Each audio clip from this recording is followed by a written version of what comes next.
عليكم ورحمة الله وبركاته. معاكم أيمن العجمي من قناة تعليم الكهرباء وصيانة الأجهزة المنزلية. احنا معانا النهارده موضوع جديد وهو إصلاح طبق خارج 30 واط أو طبق خارج ليد 30 واط. احنا معانا الطبق اهوت، دي طبق خارج 30 واط. طبعا احنا جايين نشوف المشكلة في الترانس ولا في الشباية، لقينا المشكلة موجودة معانا في الشباية اللي موجودة جوه. جبنا ترانس جديد معانا وجينا نجربه، لقينا ان الطبق مش شغال. فاللي بايظ معانا ان شاء الله الشبايه. هنبدا نغير الشبايه بتاع الطبق ديت، وهنشوف ازاي هنغير الشبايه وطريقه تركيبها وطريقه فك الشبايه القديمه. طبعا الطبق دوت نوع اسمه رايس. الطبق دوت 30 واط اهوت، البيانات بتاعته موجوده عليه 7 2019 ميد ان ايجيبت. هنبدا ان شاء الله نفك الطبق كده. موجود معانا في الطبق ال 30 واط ده، طبق ال 30 واط موجود معايا 3 مسامير في الجناب. ادي واحد، هنبدا نفك المسمار الاولاني اهوت، ادي المسمار الاولاني. هنبدا نفك المسمار الثاني، ادي معانا المسمار الثاني اهوت. وهنبدا نفك معانا المسمار الثالث اهوت. كده فكينا معانا 3 مسامير. وهنبدا نفك برضو معانا المسمارين دول او مسمار واحد حتى كده، عشان ان الفيشه ديت تبقى محرره معايا اهوت. وهبدا اشيل الجزء ده كده واشوف ايه اللي بايظ معايا في الكشاف دي من جوه اهوت. كده انا حررت الجزء ده معايا، هيبقى متحرر. هبدا افك معايا، ظاهر معايا في الطبق من جوه ان الشبايه ديت مربوطه بمسمارين اتنين. هبدا افك المسمارين الاتنين اللي موجودين معايا في الشبايه. ادي واحد، ادي اتنين، ادي فكيت معايا المسمارين اللي موجودين معايا في الشبايه. ادي هيت الشبايه هيت في جزء موجود اهوت، ودي معايا الشبايه ديت طبعا موجود معايا متلحم سلكين اتنين هنا. ادي السلك الاسمر على السالب والسلك الاحمر على الموجب. هنبدا ان شاء الله نفك معانا الشبايه كده معانا من المسمارين اللي موجودين فيها. الشبايه تبقى لازقه معانا هنا ان شاء الله. نبدا نفكها. هنجيب معانا مفك تيست رفيع كده ونبدا نضغط على الشبايه. لا، طلعت معانا بكل سهوله اهي. كده الشبايه طلعت معانا اهيت، دي الشبايه القديمه. هنبدا نفك الازير اللي موجود على الشبايه كده اهو، بسم الله اهوت. فكينا الازير اللي موجود معانا على الشبايه اهوت، طلعنا الشبايه القديمه. وهنجيب شبايه جديده 30 واط برضو معانا اهيت. دي الشبايه الجديده اللي موجوده معانا ال 30 واط طبعا اهي، دي البيانات بتاعتها اهيت. دي الشبايه الجديده معانا اهي. هنبدا نجيب عشان نحط على الشبايه ديت، هنجيب اللي هو المعجون الحراري، وهنبدا نحط حته هنا معانا. ادي معانا المعجون الحراري، هنحط حته معانا هنا اهيت، بسم الله اهو. وهنقفل تاني. طبعا المعجون الحراري معايا دوت بيساعد ان الشبايه ما تعملش حراره معايا في الطبق ولا يحصل مشكله. انت ثبت معايا الكاميرا وما تحركش ايدك عشان نعرف التصوير يبقى واضح، وخلي الطبق معايا في نص الكاميرا. هنبدا نجيب الشبايه الجديده اهيت، وهنخلي الطرفين السالب والموجب موجودين معايا هنا همت على الطرف كده اهو اهو، بسم الله. وهنشغل معانا مكوه اللحام، وهنحط الفرده السالب على السالب والموجب على الموجب. هنجيب دي كده عشان تبقى ديت على الشمال اهيت. ثبت معاك اهو.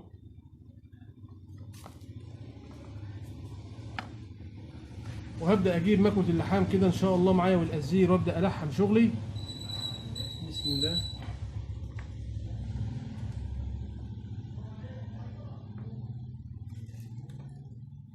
خلي الكاميرا معانا على الطبق عادي اهوت. هنبدا نلحم الفرده السمراء على السالب اهو. وضح قرب معايا كده اهوت، بسم الله. خلي الكاميرا ثابته اثناء التصوير، ما تحركهاش.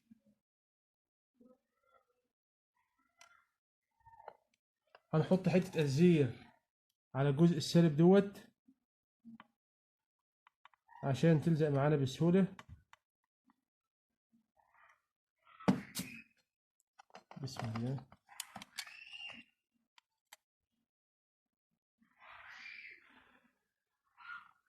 وهنبدأ نحط أزير معانا على الحتة الموجب اللي هي الحمراء، ونبدأ نلزق معانا، نلحم معانا السلك الأحمر أهو.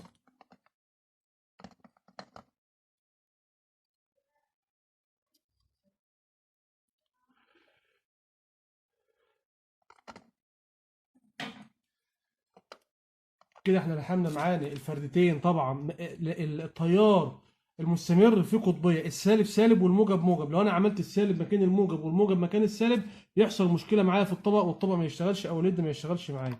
هبدا بعد كده اثبت الجزء دوت معايا اهوت. لو الليد عايز يتحرك معايا حسب اتجاهه هبدا اشد معايا السير كده، احرره كده معايا لبره اهوت. بسم الله. واحرك الليد معايا عشان المسمار بتاعي اللي انا مركبه يركب معايا بكل سهوله.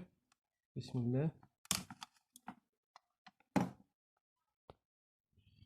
هنبدا ان شاء الله بعد كده. احنا قفلنا المسمارين اللي هم بتوع الغطا بتاع الشبايه. بعد كده هنبدا ان شاء الله نقفل على المسمارين اللي هم كنا حررناهم عشان نحرك السلك دوت. هنجيب المسمار اهو معانا اهوت، وهنقرط على المسمار دي كده بكل سهوله اهوت. ادي بسم الله. هنقرط معانا على المسمار دوت كده، وهنبدا ان شاء الله بقى نقفل البانل بتاعنا اهوت. هنجيب كل مسمار على مسماره، يعني مثلا معايا 3 مسامير اهمت، كل واحد في مكانه في مسماره، وابدا اثبت المسامير بتاعتي. انا معايا 3 مسامير اهمت. ادي واحد،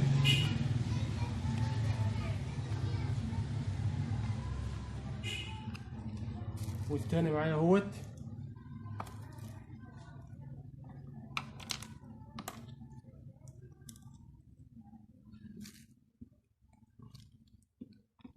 طبعا بالنسبه للاطباق الليد في منها ال 12 وفي معانا ال 18 وفي ال 24. دول كلهم بيركب لهم شريط ليد. الشريط ده الليد دوت عباره عن مجموعه من الليدات. الليدات ديت في منها ال 18 وفي منها ال 12 وفي ال 24. اما بالنسبه للطبق ال 30 اللي هو دوت السي او بي، بيركب معايا ليه شبايه، بتبقى الشبايه 30 واط، في منها ال 30 واط وفي ال 36 واط حسب نوع الشبايه اللي بتبقى موجود معايا. الشبايه ديت موجوده، وفي الشبايه بتاع الطبق اللي هو طبعا المسمار دي فوت معانا. هنشوف له مسمار تاني. جبنا معانا المسمار التالت اهوت، هنبدا نثبته اهو. جبنا مسمار تالت بدل المسمار التاني اللي كان مفوت معانا، وكده الطبق ركب معانا ان شاء الله تمام. وهنبدا ان شاء الله نجيب معانا الترانس بتاعنا. طبعا الترانس بتاع الطبق دوت هو ما فيهوش حاجه، الترانس سليم. هو دي الترانس برضو معانا ترانس 30 واط. ادي معانا الترانس اهوت. دي ترانس من نوع رايس برضو بتاع الطبق، نفس الترانس بتاع الطبق بتاعه 30 واط. الاوت الخارج بتاعه دي سي 12 فولت 28 فولت. معانا الطبق دوت 300 ملي امبير، ونسبه الخطا 5%. هنبدا ان شاء الله نركب الترانس دوت معانا اهوت. دي عدله ان شاء الله. اما اجي اركب الترانس بتاعي في سهمين اتنين، في سهم في الجزء دوت هنقرب عليه. ادي السهم اهوت موجود اهو، قرب عليه كده السهم. ادي في سهم اهوت موجود، وفي سهم موجود معايا في الجزء الثاني. هبدا ادخل الاثنين في بعض كده، بسمع صوت تكه كده، ولو حبيت افكه بالتكه قرب كده معايا برضو اتكه، بتكه معايا بالراحه كده اهوت اهو، واقوم مطلع الترانس من بعضه. فهي موضوع سهل جدا. هبدا السهمين يكونوا قصاد بعض اهوت كده. الترانس ركب بحمد الله وفضل الله. هبقى بعد كده هجيب معانا، هنجرب على السيريا معايا. هجرب كده ان شاء الله. نشوف بقى الطبق معانا اهوت، ونبدا نشوف الطبق عامل ايه. هنجيب معانا السيريا ونلحم السيريا معانا كده. بسم الله.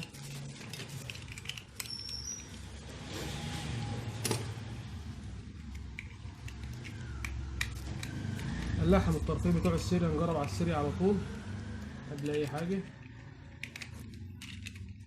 هنشوف بس الجزء المفكوك من الترانس دوت، لانه كان حصل فيه مشكله الترانس دوت. هنلحم معانا الطرفين اهوت. ادي الطرف الاولاني.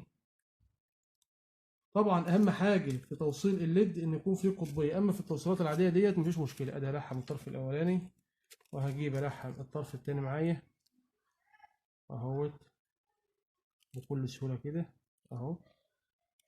وهبدا ان شاء الله اجرب على السيره معايا كده على طول اهو. بسم الله ما شاء الله. تم تشغيل الطبق معايا بنجاح. الطبق اشتغل معايا اهوت. ادي شغال معايا على السيريا، وشغال معايا على الكهرباء المباشر اهوت كده شغال معايا على السيره وكده على التيار المباشر. وكده عرفنا ازاي نعرف نركب معانا الطبق الشبايه بتاع الطبق الليد اللي هو السي او بي اللي هو ال 30 واط. جبنا له شبايه، الشبايه ديت بتتراوح سعرها من بين 20 جنيه ل 25 جنيه حسب نوع الشبايه وحسب خامتها وحسب جودتها. ويا رب يا رب يكون قدرنا نوصل لكم معلومه سهله وبسيطه، ويا رب يكون الفيديو عجبكم وحاز اعجابكم. ولو عجبك الفيديو دوس لايك واعمل سبسكرايب واعمل اشتراك في القناه واعمل اشتراك وفعل زر الجرس ليصلك كل ما هو جديد. ولو في اي استفسار او اي تعليق احنا موجودين معاكم على القناه، احنا موجودين اي تعليق اي استفسار احنا موجودين معاكم على القناه على طول. ويا رب يكون الفيديو عجبكم. مع تحيات ايمن العجمي، والسلام عليكم ورحمه الله وبركاته.